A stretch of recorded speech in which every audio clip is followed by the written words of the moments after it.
What's up guys, JayzTwoCents here bringing you another graphics card review, and I would try and tease you guys like you don't know what the card's going to be about. That way when I show it you're like, oh my god, I never even saw that coming.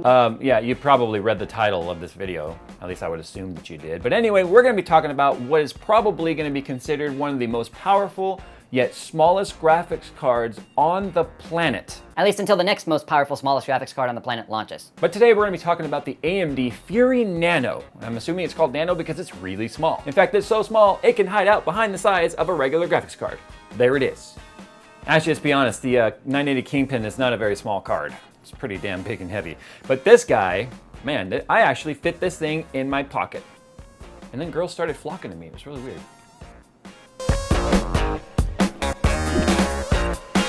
The new Z170 classified motherboard from EVGA features 8-phase PWM, 4-way SLI support, along with top-notch components to offer gamers and enthusiasts more of what they want.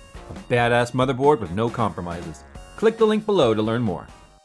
We will go ahead and mention the fact that this Nano card is exactly the same specs as a Fury X.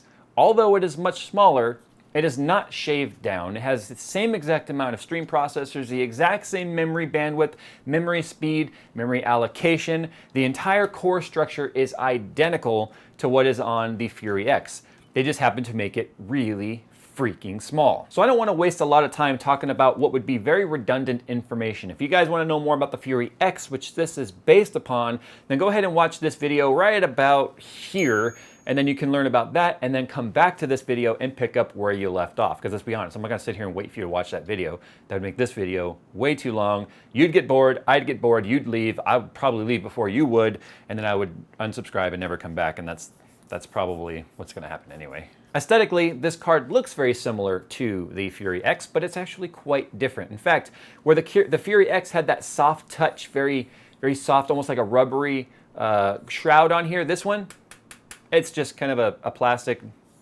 I don't want to say a cheap plastic at that, but it is a plastic representation of what is actually on the Fury X card. You do have a single fan on here. I want to say that this is going to be about a 92 millimeter fan, but it is fully shrouded, and you do have zero glowing lights anywhere on here. Unlike on the Fury X card where the Radeon glowed, it glued.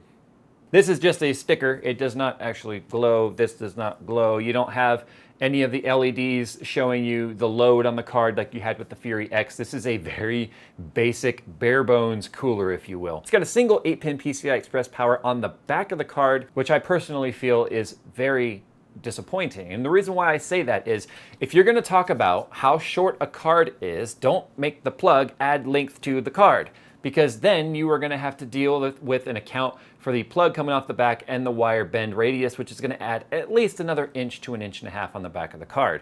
Put it on the top, and then you can actually say that the card being super short is not going to be impeded by anything else in the case.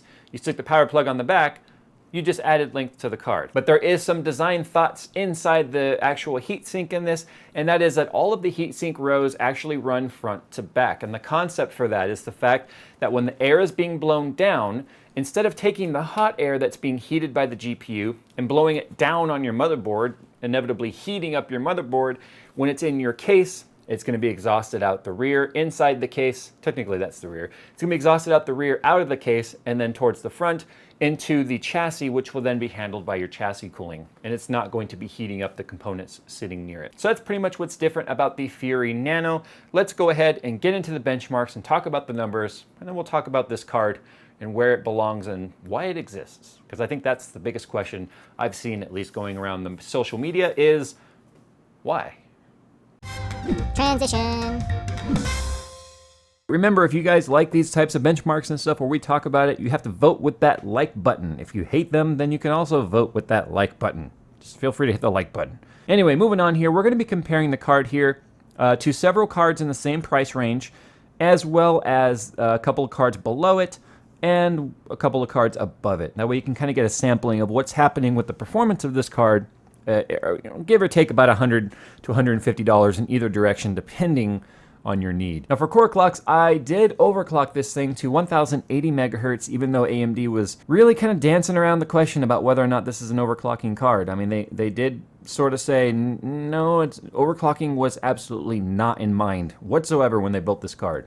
In fact, they underclocked it to 1000 megahertz, as you can see right here, to kind of make up for the power target, the temperature target, and the form factor. So even though they said overclocking, not really supported, well, that's how we do things around here. So damn it, we overclocked at 80 megahertz because it kept crashing at 1100.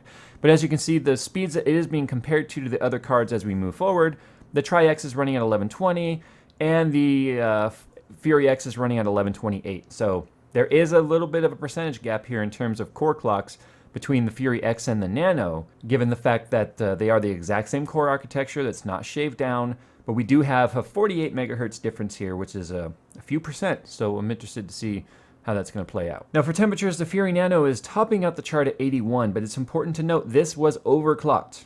This was not passing 75 degrees Celsius at stock speeds. Now, even though you have no core voltage control, I did up the power limit, which is inevitably going to add more voltage, and so that's important to note. It's 75 degrees Celsius is where it maxed out at stock speeds, 81 while overclocked. And you can see we got quite a range of temperatures. Most cards are landing somewhere in the 70s. Now you're going to see quite the repeating pattern as we move forward in these charts, and we'll talk about that. So the Fury Nano, which I'll just hereforth refer to as the Nano, coming in at 14334 for normal, 6705 and 3361 for Fire Strike. Now we overclock that, and we go from the lower middle range to the upper middle range at 16383, 7684, and 3882 for Ultra. Now you're going to notice that this card, this Nano, tends to be following around the 980 classified everywhere it goes. It's kind of hanging out in the 980 classified shadow, and you guys are going to see that. But the overclock, even though only 80 megahertz, did make quite a difference and bumped it up quite a few places in terms of performance. It performed and it responded really well to even just a few megahertz of an overclock. Now Witcher 3 has definitely become the new Crysis in terms of its difficulty to run, and that's apparent right here where the Nano could not achieve a 60 FPS average frame rate with these ultra preset high post-processing settings with Hairworks off and unlimited frame rate. So 57 is where it came in on the average, 45 for 1440p, and 27 for 4K. Clearly at these settings, not playable at 4K. Overclock that thing, then we get over that magical 60 FPS number for 64 at 1080, 50 for 1440, and 31 for 4K. Again, 4K not playable at these settings at that frame rate, at least in my opinion. That 31 FPS was not very smooth. In fact, the minimums would go down into the single digit or the teens, depending on the scene that was happening. So it was definitely not very playable. GTA 5, though, the Nano had no problem achieving nearly 100 FPS or 98 average at 1080p, 68 for 1440, and 36 for 4K. Once again, not a playable number at these settings. Overclock the thing, and then it comes up to a very respectable 106 FPS for 1080, 76 for 1440, and 40 for 4K.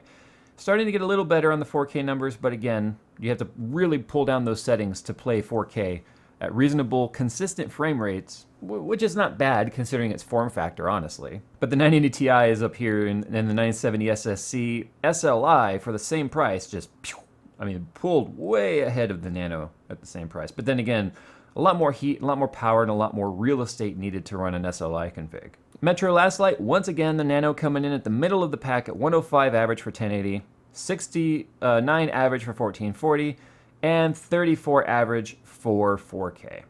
Overclock it, and as you can see, once again, it's right behind the classified. Overclock it, it comes up to 119 1080p, 77 for 1440, and 38 for 4K, which is, again, very good. These are very good numbers. It's just one of those things where, price to performance ratio is a little bit skewed, given the fact that the SSC, the 970 SLI, albeit 3.5 gigabytes of VRAM, is still beating it in every single test by a lot.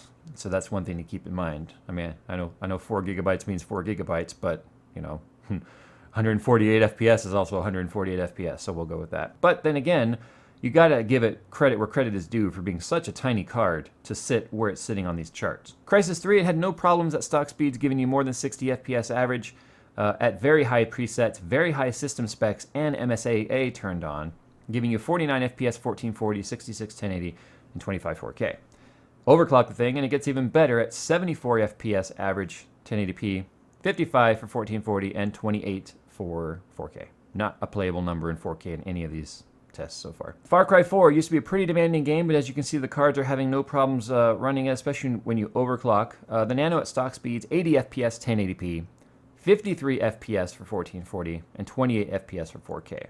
Overclock it, it goes from the middle, bottom middle, to the upper middle, near the top, at 89 FPS 1080, 60 FPS magical number at 1440, and 31 FPS for 4K. Again, trailing the Fury X, which is expected, and trailing all of the 980 Ti's, which are bigger, more power-hungry cards.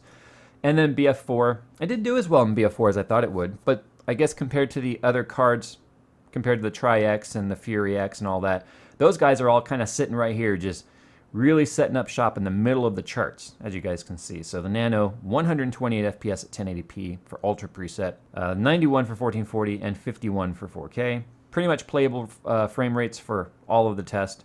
And then you overclock it, it gets even better. 132 1080, 98 for 1440, and 57 for 4K. So it's really set up shop in the middle of the chart. And if you look at all of these charts, you'll see the Nano, middle. Nano, and Nano, middle of the chart. GTA, middle of the chart. Metro, middle of the chart.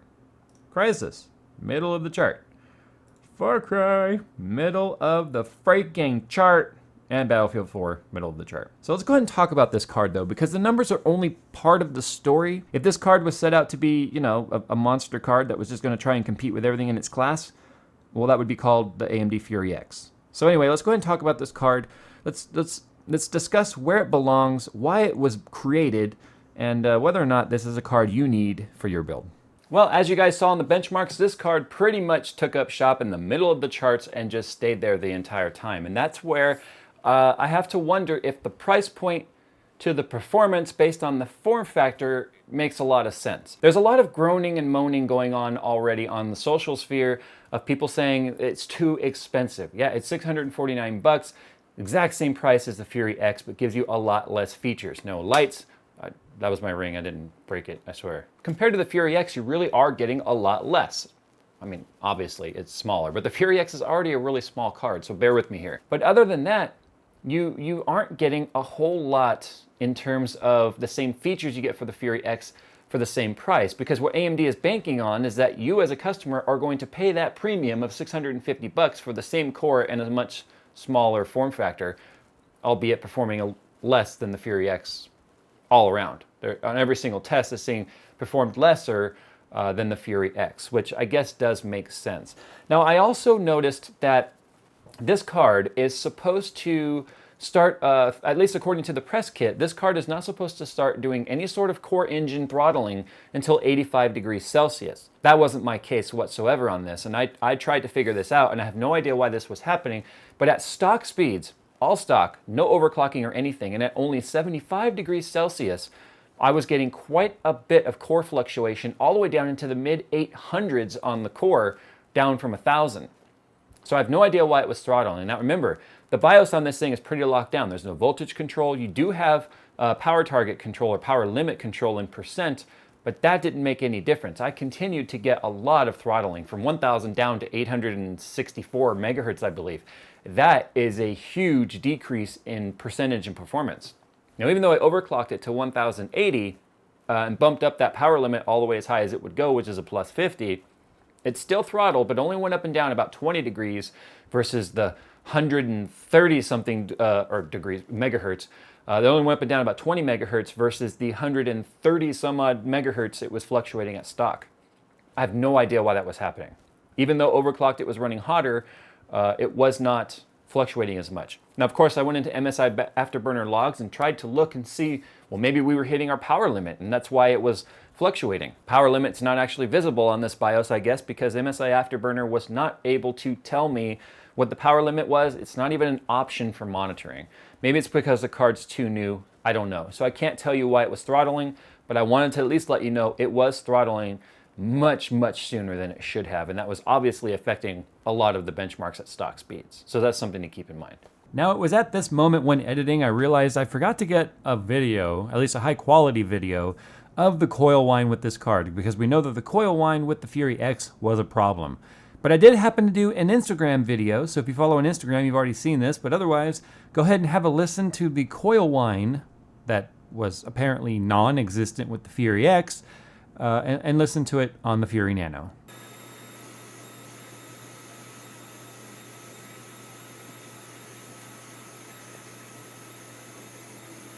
But like I said, obviously AMD is banking on the fact that you're willing to pay $650 for a card that's this tiny.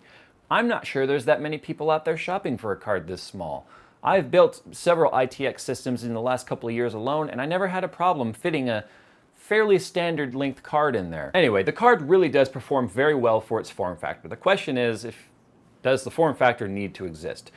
This market is not very established. There's not a lot of ITX form factor cards. And I don't know what the sales data is to show for the 970 ITX and then super small cards that have existed before on whether or not there are people out there really purchasing super tiny cards like this.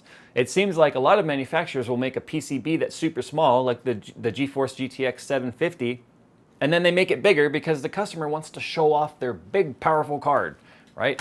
Big, powerful card. But I don't know, you guys tell me. I build big, giant systems that I like to look at, but maybe you don't. So I'm really curious as to what the general consensus is. Are you willing to go with a super tiny card in a super small case, or as gamers, do you want to show off with lots of lights and lots of bling and water cooling tubes and stuff and say, I am a gamer, I am proud and I'm loud to have a big, giant computer? Or is this what you're after? AMD's banking that enough people want this to make it exist. I guess time will tell, and you guys can sound off in the comments and let me and AMD know if an ITX form factor graphics card is really something that you're after. Because if you are, well, that's the most powerful one that you can get. But at the same token, there's not a lot of options. Maybe in the next year or two, especially as HBM Gen 2 comes out, maybe small form factor is the future. Anyway, time to get out of here, guys. Thanks for watching this video. A little longer than normal, as always. Graphics card videos I like to get in depth. But you guys can head on over to social media, or you can go to my vlog channel, which I'm reviving, and you can get at me that way. Tell me how you guys feel about this card. I prefer that you do it on social media or Twitter or something like that, but put it down in the comments as well. We'll see you in the next one, guys, and as always, thanks for watching.